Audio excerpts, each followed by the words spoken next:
Mr. Meaty is a mid-2000s Canadian TV show about these two teens working in a fast food joint in the mall. The show uses puppets to tell the story of Josh and Parker having wacky adventures, such as finding vampires in their freezer, or Parker getting a magic unicorn horn. One of their wackier adventures involved the series entering the world of pro wrestling, which I am here to review with my patented three-star system.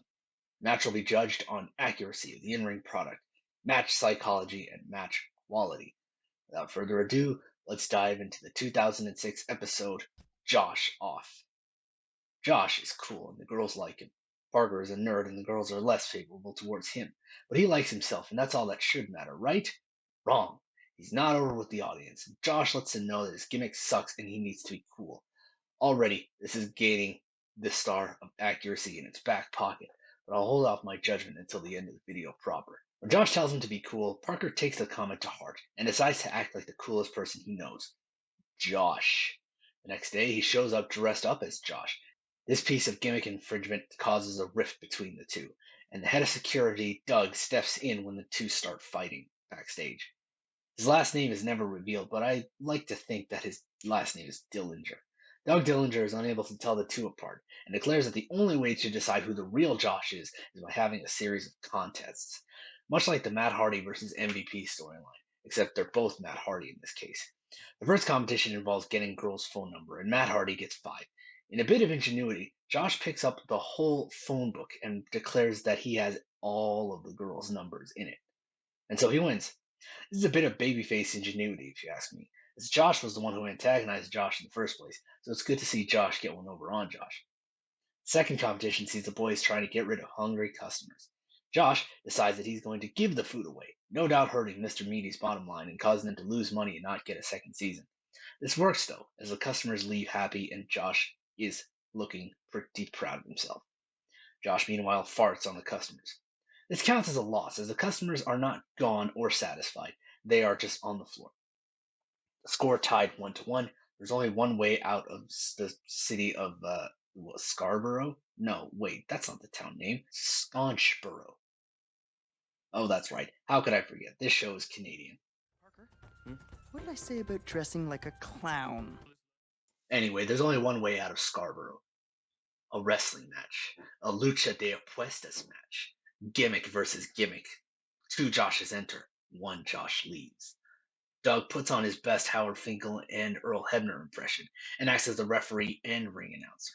Both Joshes are wearing the same uniform, causing confusion within the audience. I'm a bit confused myself over which one is which. Who am I voting for again? Josh laments the loss of his perfect image, but Josh reminds him that Josh started all this by disparaging Parker live on TV with a hot mic. Josh decides that when Josh loses, he'll give him a new gimmick that he can use. Porker Josh. This seems to fly in the face of the stipulation. He can't be Josh anymore if he loses. Well, what was this Booker thinking? I mean, damn it, D'Lo. The match starts with Josh hitting the ropes, but Josh lays him out with a Greco-Roman trip. The ref, having lost control of the match, leaves. Josh crisscrosses with himself, but eats a lariato that would make Stan Hansen, Satoshi Kojima, and Lance Cade proud. The ring announcer is also the match announcer, calling all of the holds he sees live over the microphone in a loud, boisterous voice. I could dig that, but it would have to be only for one match on the card because that would get old quick. With Josh on the floor, Josh tries to do that ankle neck twist hold from Def Jam Fight for New York. You know what I'm talking about? Yeah, you know what I'm talking about. But Josh counters it with a Hurricane Rana. And what follows is a certified lucha libre moment. The boys are tangled in a wheelbarrow spot, but it ends with Josh getting his face slammed into the mat by Josh. Josh plays up to the crowd and signals for his patented hold that he learned at band camp. It's a military press into a spinning Samoan drop. Ronda Rousey would be proud. The ring announcer doesn't have a name for this move. He just says, "Oh, that has got to hurt." So he's also Vince McMahon, too. We need a Jesse Ventura in here to ask some serious questions like, what's going to happen if there's a double countout, McMahon? Are both men going to be Josh? Well, we probably won't find out because Josh takes to the top rope and calls for the patented Josh Squash. And the most agile big man in the business takes off from the top rope with a diving moonsault, a thing of beauty. But he lands on top of his head, right on top of Josh. Yeah, whether that was intentional or botched, Josh shakes it off pretty quickly. I guess his traps are just too big for his neck to be hurt. Ref slides in and counts the 1, 2, 3. Josh wins, and the artist formerly known as Josh is devastated that he's lost and now has no gimmick to call his own.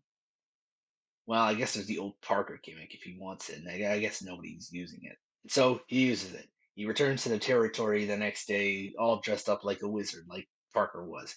But wait, Parker is dressed like his normal self again. He says he needed to be himself to go to the wizard convention.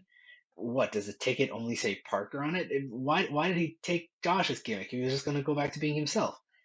Wait a minute, what's going on here? Josh goes back to being himself?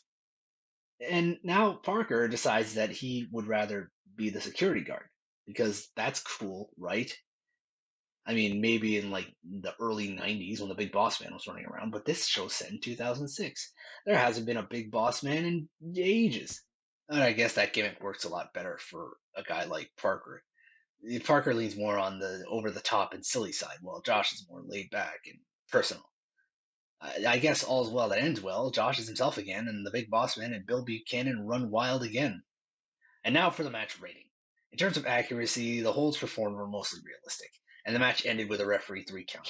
Nobody did any super flips or Canadian destroyers for the show based in Canada of all places, but whatever. It's realistic enough. You get a star. Looking at the psychology, the skinny Josh used his speed and agility, while the power Josh used his hard-hitting power moves. The match ended with a moonsault headbutt from the big man, and so something like that should end the match. So you know what? Good stuff. Psychology upheld. In terms of match quality, it went only 2 minutes, but it told a story and had a very spectacular finish, so I'm going to give it the star of quality as well.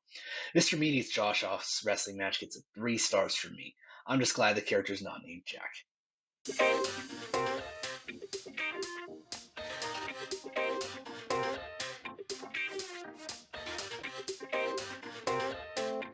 Acknowledge me!